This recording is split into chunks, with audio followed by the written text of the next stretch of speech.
Assalamualaikum warahmatullahi wabarakatuh. Halo sahabat, selamat datang di channel saya Dina Masa. Ketemu lagi sama saya Fajar Munandar. Nah, sekarang saya akan bikin konten tentang materi pembelajaran sejarah kelas 10. Materinya tentang pengertian sejarah dan cara berpikir sejarah. Tapi spesialnya hari ini saya nggak akan sendirian, karena saya akan ditemenin sama salah satu murid saya di sekolah. Tada! Halo Pak. Halo Merin. Sehat Merin? Alhamdulillah Pak, sehat. Boleh, silakan. Halo teman-teman semua, perkenalkan nama saya Merin Adrian Putri, biasa dipanggil Merin. Saya merupakan salah satu siswa dari SMA Negeri 5 Bandung ini dan sekarang saya menginjak kelas 1 SMA. Oke, Merin, makasih banyak ya udah Pak, meluangkan sama-sama. waktunya di hari ini. Tentunya bisa bantu saya bikin video pembelajaran. Baik Pak. Oke, nah sebelum saya mulai, saya mau nanya dulu nih ke Merin. Iya Pak, kenapa? Nah, menurut Merin, sejarah itu apa sih? Sejarah. Sejarah menurut Merin itu merupakan suatu kajian ilmu yang mempelajari tentang kehidupan di masa lampau. Dan sejarah itu pastinya sangat berkaitan sekali Pak sama manusia. Oke, kayaknya udah paham banget ya. Iya Pak. Oke, jadi nggak usah lama-lama. Nah, sekarang kita mulai Merin pembelajaran sejarah hari ini. Nah, pembelajaran sejarah kali ini akan ada dua, yaitu kita akan membahas tentang pengertian sejarah, dan yang kedua kita akan bahas yang namanya cara berpikir sejarah. Oke, nah kita mulai yang pertama. Nah, yang pertama adalah pengertian sejarah. Nah, sebenarnya pengertian sejarah itu dibagi ke dalam dua bagian. Yang pertama itu ada sejarah secara terminologi. Yang kedua itu adalah pengertian sejarah menurut para ahli. Nah, Oke. pengertian sejarah menurut terminologi yaitu secara bahasa, sejarah berasal dari bahasa Arab, yaitu syajaratun, yang artinya adalah pohon. Nah, bentuk pohon sendiri dihubungkan dengan skema silsilah keluarga.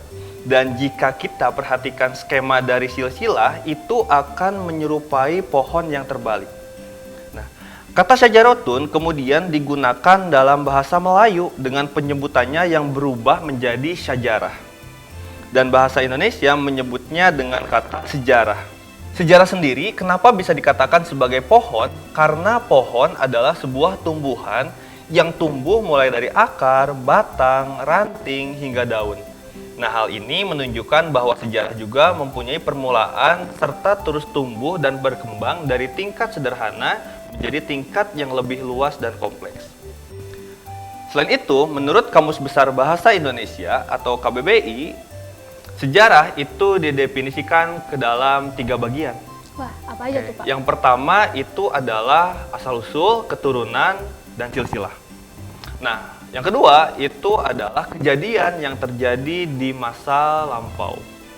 Nah, pengertian sejarah yang ketiga menurut KBBI adalah pengetahuan atau uraian dari peristiwa sejarah yang terjadi di masa lampau itu. Jadi itu adalah pengertian sejarah secara terminologi, Merin.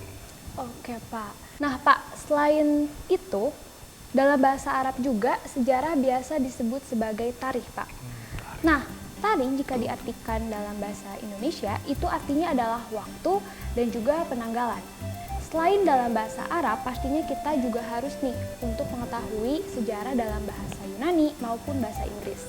Dalam bahasa Yunani, sejarah itu disebut sebagai historia, yang artinya adalah pencarian dan informasi. Dan dalam bahasa Inggris itu adalah historia, yang artinya adalah sesuatu yang terjadi pada masa lampau. Oke. Nah, Bapak mau nanya dulu nih. Apa tuh Pak? Merin tahu nggak kenapa di dalam bahasa Yunani sejarah itu namanya historia? Nggak tahu tuh Pak, kenapa ya Pak? Mau tahu? Mau dong Pak. Oke. Jadi kenapa bahasa Yunani sejarahnya itu namanya historia? Karena itu diambil dari salah satu judul bukunya Herodotus. Jadi Herodotus itu dulu bikin buku namanya Historia. Isinya itu adalah tentang perjalanan dia mencari kebenaran dan sebab-sebab terjadinya sebuah peristiwa sejarah. Nah Pak, kalau pengertian sejarah yang tadi Bapak jelaskan dan saya jelaskan juga, itu kan pengertian sejarah menurut bahasa ya Pak? Iya, betul. Nah, kalau pengertian sejarah menurut para ahli itu Pak, Bapak tahu nggak sih apa aja? Tentu tahu dong. Sebenarnya banyak banget para ahli yang mengartikan apa sih sejarah itu, tetapi di sini saya bakal ngambil 4. Nah, 4 itu gimana kalau Bapak 2, Merin 2? Oh, boleh deh Pak. Boleh ya. Oke, nah pengertian sejarah yang pertama itu berasal dari Herodotus, yang tadi Bapak sebutkan sebagai Bapak Sejarah. Herodotus itu lahir sekitar tahun 484 dan wafat sekitar tahun 425 sebelum Masehi. Beliau adalah seorang filsuf dari Yunani. Beliau mengatakan bahwa sejarah itu tidak berkembang dan bergerak ke depan dengan tujuan yang pasti, tetapi bergerak melingkar. Yang tinggi dan rendahnya lingkaran disebabkan oleh keadaan manusia itu sendiri. Dan pengertian yang kedua itu dari Ibnu Khaldun. Nah, Ibnu Khaldun mengatakan bahwa yang namanya sejarah adalah catatan tentang manusia dan peradabannya dengan seluruh proses perubahan secara nyata dengan segala sebab dan akibatnya. Nah, kira-kira kalau menurut kalian siapa aja lagi? Nah, selain 2 tokoh yang tadi Bapak jelaskan, ada juga nih Pak, tokoh yang berasal dari Indonesia, yaitu Muhammad Yamin dan Sartono Kartodirjo. Nah, pengertian sejarah menurut Muhammad Yamin bahwa sejarah itu adalah keseluruhan, perubahan, kejadian, peristiwa, dan kenyataan yang memang benar-benar terjadi di sekitar kita. Sedangkan menurut Sartono Kartodirjo, sejarah itu mempunyai hakikat pengertian yang dibagi 2, yaitu yang pertama ada pengertian sejarah objektif dan pengertian sejarah subjektif. Nah, pengertian sejarah objektif itu adalah suatu sejarah yang menunjukkan pada kejadian atau peristiwa itu sendiri. Sedangkan sejarah menurut subjektif itu adalah sejarah yang telah dipengaruhi oleh emosi dan pikiran dari sejarawan ataupun penulis tentang suatu peristiwa. Oke, jadi itu adalah pengertian sejarah secara terminologi dan juga secara dari para ahli. Betul. Oke, dari para ahli. Nah, oh iya Mer, nah kan tadi pada awal pertemuan Bapak nanya nih ke Mary tentang apa itu sejarah, dan Mary bilang itu ada kaitannya sama manusia. Kenapa sih ada apa dengan manusia gitu? Nah, manusia itu sangat berkaitan sekali dengan sejarah karena tanpa manusia sejarah itu pastinya hampa, Pak. Oh. Nah, jika tidak ada manusia ya sejarah juga tidak akan ada. Nah, selain itu, manusia juga sudah menjadi objek sekaligus subjek dalam sejarah. Serta manusia juga merupakan satu-satunya makhluk yang sadar akan hakikat waktu. Maka dari itu, manusialah yang menjadi suatu sejarah itu berjalan karena adanya aktivitas dari manusia, dan sejarah juga berjalan karena disajikan oleh manusia itu sendiri. Exactly, bener banget Merin. Tapi tahu nggak, ternyata selain manusia ada unsur-unsur penting lainnya yang mendukung terciptanya sebuah sejarah. Apa tuh Pak? Jadi selain manusia ternyata masih ada 2 unsur penting yang mendukung terciptanya sejarah. Yang pertama itu adalah dimensi ruang, yang kedua itu adalah dimensi waktu. Nah, ketiga hal ini kita kenal dengan nama 3 unsur penting sejarah atau 3 aspek penting sejarah. Kalau tadi manusia udah dijelasin sama Merin. Iya. Nah, kalau ruang dan waktu, apa itu ruang dan waktu? Dimensi ruang itu adalah dimensi tempat terjadinya sebuah peristiwa. Nah, sedangkan dimensi waktu itu adalah batasan terjadinya sebuah peristiwa. Jadi waktu itu adalah keberlangsungan sebuah peristiwa yang terjadi di dalam kehidupan manusia. Itulah dimensi waktu. Nah Pak, kalau Merin minta contohnya boleh nggak sih Pak? Oh tentu, boleh banget ya. Nah, Bapak kasih contoh ya Mer ya. Nah, Bapak bakal kasih contoh tentang proklamasi. Nah, contohnya adalah Proklamasi Kemerdekaan Indonesia dibacakan oleh Insinyur Soekarno didampingi oleh Muhammad Hatta, dilaksanakan di Jalan Pegangsaan Timur nomor 56 pada tanggal 17 Agustus 1945. Nah, kita di sana bisa menguraikan mana konsep manusianya, mana konsep ruangnya, mana konsep waktunya. Konsep manusianya Insinyur Soekarno sama Muhammad Hatta. Kalau ini konsep tempatnya? Yaitu di halaman rumah. Di halaman rumah. Di Jalan Pegangsaan Timur nomor 56. Kalau konsep waktunya? Waktunya yaitu tepatnya pada tanggal 17 Agustus tahun 1945. Oke, betul banget. Udah paham, Merin? Udah dong. Oke, jadi itu adalah 3 unsur penting sejarah. Jadi kalau Merin belajar sejarah, atau teman-teman yang lainnya juga belajar sejarah di rumah, pasti yang namanya sejarah itu nggak akan lepas dari ketiga hal ini, tiga unsur ini. Oke, Pak. Nah, Merin mau bertanya nih, Pak. Kan Boleh? peristiwa dari masa lampau itu atau dari masa lalu itu enggak semuanya merupakan sejarah. Oke, betul banget. Nah, bagaimana sih Pak biar kita tahu gitu, biar kita paham ciri-ciri yang peristiwa sejarah itu apa? Oke, betul banget ya apa kata Merin bahwa sejarah itu pasti peristiwa yang terjadi di masa lalu. Tapi tidak semua masa lalu itu bisa disebut sebagai sejarah. Jadi peristiwa yang pengen disebut sebagai sejarah harus memenuhi 6 ciri-ciri atau 6 sifat sejarah. 6 Pak? 6. Oke. Oke, yang pertama itu adalah faktual. Faktual. Oke, faktual. Faktual itu artinya ada bukti bahwa peristiwa itu pernah terjadi. Oke. Kalau seandainya tidak ada bukti, maka itu bisa diragukan kebenarannya.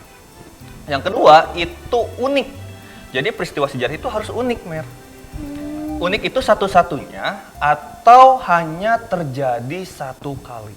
Jadi nggak ada istilahnya peristiwa sejarah itu terjadi 2 kali. Oke, Pak. Nah, yang ketiga itu adalah penting. Penting itu artinya berpengaruh untuk seluruh manusia, untuk umat manusia. Jadi itulah yang namanya penting. Nah, yang keempat itu adalah abadi. Abadi itu artinya senantiasa diingat. Contohnya kita kemarin 17 Agustus 1945 itu adalah peristiwa sejarah yang abadi. Karena apa? Karena senantiasa diingat dan diperingati oleh seluruh bangsa Indonesia. Baik, Oke. Pak. Nah, yang kelima itu ada empiris. Empiris itu artinya berdasarkan pengalaman manusia. Nah, berarti berkaitan sekali sama aspek penting manusia yang pertama ya, Pak? Yang tadi biar dijelasin ya. Iya, itu tentang manusia. Dan yang terakhir itu adalah ideografis. Artinya peristiwa sejarah itu dijelaskan secara detail agar bisa memberikan nilai-nilai kepada orang yang mempelajarinya. Mau tahu contohnya nggak? Mau dong, Pak. Mau Apa tahu? sih, Pak, contohnya? Nah, contohnya kayak gini. Merin tahu Perang Dunia nggak? Tahu, Pak. Oke, menurut Merin seperti apa sih Perang Dunia itu di dalam benak Merin itu? Pastinya perang dunia itu banyak orang yang saling berkelahi, bertempur. Bertempur. Sampai ada yang meninggal, serem banget ya, Serem Pak. banget kan ya. Merin kan belajar itu di sejarah juga kan? Iya. Nah, Merin karena udah belajar tentang Perang Dunia, kira-kira Merin mau nggak di masa depan terjadi lagi yang namanya perang? Aduh, nggak mau sih, Pak. Pastinya auzubillah min dzalik ya, Auzubillah Pak. min dzalik ya. Jangan sampai. Karena itu mengerikan banget kan? Iya, mengatakan. Bapak juga takut itu mah, asli. Siap. Nah, makanya itulah yang dimaksud dengan ideografis. Jadi kita bisa mendapatkan pelajaran-pelajaran dari peristiwa-peristiwa yang terjadi di masa lampau. Seperti barusan kata Merin nggak mau nih yang namanya Perang Dunia. Padahal Merin pernah nggak ngikutin Perang Dunia? Alhamdulillah, Merin tuh lahirnya tuh udah nggak ada perang. Udah damai ya, Udah tapi nggak mau damai. kan? Nggak mau. Nah, itulah yang dimaksud dengan ideografis. Merin dapat nilai dari peristiwa tersebut. Oke, Pak. Nah, Pak, dari pengertian sejarah, lalu aspek penting dan sifat-sifat sejarah, ada lagi nggak sih Pak konsep yang akan kita jelaskan nih? Oke, tentulah. Karena tadi Bapak bilang kita akan belajar tentang pengertian udah, dan yang kedua kita akan belajar tentang cara berpikir sejarah. Cara berpikir sejarah ini penting banget ya. Nah, di dalam sejarah, teman-teman, itu ada 2 hal yang harus kita ketahui. Yang pertama itu adalah diakronik, jadi cara berpikir diakronik. Yang kedua itu adalah cara berpikir sinkronik. Apa itu diakronik? Diakronik secara harfiah berasal dari bahasa Yunani, berasal dari 2 kata, dia dan kronos. Dia artinya melalui, melintasi, dan menjelajah. Kronos artinya waktu. Apa yang melintasi waktu? Yaitu peristiwa. Jadi setiap peristiwa yang terjadi itu tidak lepas dari keberadaan waktu. Jadi cara mengkaji sejarah secara diakronik itu dimulai dari awal mula terjadi, lanjut ke proses sampai nanti ke akhir dari peristiwa tersebut. Nah, contoh dari cara berpikir diakronik adalah kita akan mempelajari masa perjuangan kemerdekaan Indonesia pada saat penjajahan Belanda. Maka kita akan belajar dan menggunakan patokan tahun pada saat Belanda itu mulai berkuasa di Indonesia dari tahun 1602 sampai ke akhir dari kekuasaan Belanda atau penjajahan Belanda pada tahun 1942. Dari rentang waktu tersebut kita merinci peristiwa apa aja yang terjadi. Jadi itulah yang dimaksud dengan diakronik. Kita mengkaji dari awal proses sampai ke akhir. Itulah diakronik. Sedangkan yang kedua itu adalah sinkronik. Sinkronik berasal dari bahasa Yunani, yaitu sin dan kronos. Sin artinya dengan, kronos artinya waktu. Yang artinya bisa dijadikan sebagai cara mempelajari sejarah dengan cara mengkaji secara mendalam suatu peristiwa dalam kurun waktu tertentu. Nah, sinkronik biasanya seringkali digunakan oleh ilmu sosial selain sejarah. Sinkronik dapat diartikan jadi mempelajari sebuah peristiwa secara detail dan mendalam dengan memperhatikan berbagai aspek lainnya. Jadi gitu, Mer. Itulah diakronik dan sinkronik. Oh gitu Pak. Tapi Pak, Merin tuh pernah dengar tuh Pak, selain diakronik dan sinkronik, itu biar lebih lengkapnya lagi, ada tuh Pak cara berpikir sejarah, yaitu ada kronologi, kausalitas, dan holistik.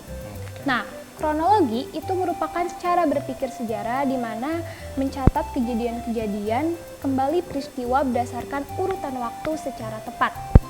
Jadi sama halnya nih, sama dengan diakronik. Lalu, kausalitas. Nah, kausalitas ini yaitu merupakan salah satu cara berpikir sejarah yang menyangkut hubungan sebab akibat antara dua atau lebih peristiwa. Dan holistik itu merupakan cara berpikir sejarah secara menyeluruh dengan mempertimbangkan segala aspek yang mungkin mempengaruhi tingkah laku manusia atau suatu kejadian. Luar biasa banget ya, memang Merin itu pinter. Amin Pak. Luar biasa ya. Alhamdulillah. Jadi teman-teman patut diingat, jadi selain diakronik dan sinkronik, cara berpikir sejarah yang harus kita ketahui juga, tadi yang disebutkan oleh Merin, ada kronologi, ada kausalitas, sama ada holistik. Nah, selain ketiga itu juga ada lagi loh, Mer. Ada lagi Pak? Ada lagi. Apa tuh? Dalam sejarah juga kita mengenal yang namanya periodisasi. Oh, Nah, oke. mau tahu periodisasi? Mau dong Pak. Periodisasi itu adalah pengklasifikasian periode-periode sejarah berdasarkan karakteristik yang sama. Itulah yang dimaksud dengan periodisasi. Jadi ada persamaan, ada pengklasan gitu. Paham kan? Oke Pak, makin ngerti nih Pak Merin tentang sejarah. Nah Pak, Merin mau bertanya nih Pak, dari konsep yang baru saja nih kita jelaskan, yaitu tentang cara berpikir sejarah. Nah, kenapa sih Pak kalau untuk memahami sejarah itu tuh kita perlu adanya cara berpikir sejarah Pak? Oke, jadi gini loh Mer. Jadi sebenarnya itu semua adalah konsep dasar ilmu sejarah. Jadi ketika kita pengen mulai belajar, maka kita harus memulai dari awal. Sama seperti kita belajar matematika dari SD sampai nanti kelas 3 kalian. Ketika kita belajar matematika, pasti kita belajar dasarnya dulu. Kayak dasar perhitungan, kayak pertambahan, kayak pengurangan, pembagian, perkalian. Sebelum nanti lanjut ke penjumlahan atau perhitungan-perhitungan yang rumit. Nah, sejarah pun sama gitu. Ada hal-hal mendasar yang perlu diketahui terlebih dahulu agar ketika kita belajar dari sejarah, kita dapat dengan mudah memahami hakikat dari peristiwa tersebut. Kayak gitu. Nah Pak, makasih banget ya Pak Merin. Jadi makin ngerti nih Pak. Nah untuk teman-teman di rumah nih gimana? Udah pada ngerti belum nih apa yang dijelasin sama saya dan juga sama Pak Fajar tentunya? Oke, mudah-mudahan sih ngerti ya. Jadi Iya. hari ini kita udah ngejelasin tentang pengertian sejarah secara terminologi. Betul. Kita udah ngejelasin pengertian sejarah menurut para ahli. Betul. Kita udah ngejelasin tentang 3 unsur penting sejarah. Kita juga udah ngejelasin sifat-sifat dari sejarah. Kita juga udah ngejelasin tentang cara berpikir sejarah. Iya. Pak. Mudah-mudahan teman-teman kita di rumah, murid-murid saya juga di rumah bisa paham dengan apa yang kita sampaikan, Mer. Iya Pak. Mudah-mudahan, amin ya. Karena memang sangat mudah untuk dipahami loh Pak Oke, sejarah itu. karena sejarah itu sebenarnya seru loh. Iya seru banget Seru Pak. banget, dan sebenarnya sejarah itu adalah salah satu disiplin ilmu tertua yang pernah diciptakan oleh manusia, dan sejarah itu dekat banget sama kita. Betul. Dekat banget, sedekat ya kita kan deket banget gitu. Iya. Bahkan Merin sama Bapak itu lebih deket Merin sama sejarah gitu. Betul banget Pak. karena 1 detik yang lalu itu berarti udah jadi masa lalu kan? Betul banget, Oke, Pak. kayak gitu, luar biasa. Nah, teman-teman, jadi kesimpulan yang dapat Merin simpulkan dari pembelajaran sejarah kali ini, bahwa dalam mempelajari sejarah itu kita memang harus tahu nih tentang peristiwa maupun kejadian. Tetapi kita juga harus tahu, yaitu tentang aspek maupun metode-metode yang ada pada peristiwa sejarah tersebut. Selain itu, pastinya dengan mempelajari sejarah, kita juga tahu nih tentang akar sejarah dari diri kita. Dan mau tidak mau, kita juga pastinya harus mengerti bahwa pencapaian dari suatu peristiwa sejarah itu pasti dimulai dari kita sendiri sebagai manusia. Oke, wah luar biasa Merin. Kesimpulan yang luar biasa banget. Itu Iya, dapat dari mana kesimpulannya? Ya dari semua pelajaran sejarah yang Merin udah tangkepin, yang Oke, Merin simpulin pastinya, Pak. luar biasa, gampang, luar biasa. Tepuk tangan ya buat Merin ya. Masya Allah, beruntung banget Bapak punya siswa kayak Merin yang pinter banget. Amin. Amin, yang cerdas ya. Mulai kira-kira Merin ada pesan-pesan nggak buat teman yang lain? Teman-teman di rumah, teman-teman Merin di rumah gitu. Ada dong, Pak. Nah, teman-teman tahu kalau sekarang itu lagi pandemi, apalagi sedang adanya PPKM. Nah, tapi dengan begitu kan belajar juga pastinya tetap lewat daring ataupun online.